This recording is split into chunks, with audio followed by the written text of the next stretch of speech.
In the heart of a war-torn Europe, amidst the chaos of World War II, one figure emerged as a beacon of hope and resilience: Winston Churchill.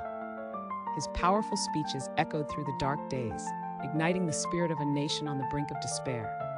Churchill, known for his indomitable spirit and unwavering resolve, rallied the British people with words that inspired courage. "We shall fight on the beaches," he proclaimed, embodying the essence of defiance against tyranny.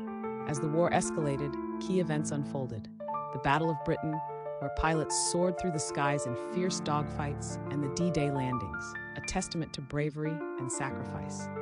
These events were not just battles, they were defining moments that shaped the future of nations. The legacy of Churchill and his contemporaries transcends time. Their courage teaches us that even in our darkest hours, we must stand united against oppression. Their sacrifices remind us of the fragility of peace and the strength found in solidarity. Today, we honor these legends of the past, whose stories resonate deeply in our modern world. Their unwavering spirit continues to inspire us to fight for freedom and justice, reminding us that history is not just about the past, it shapes our present and future.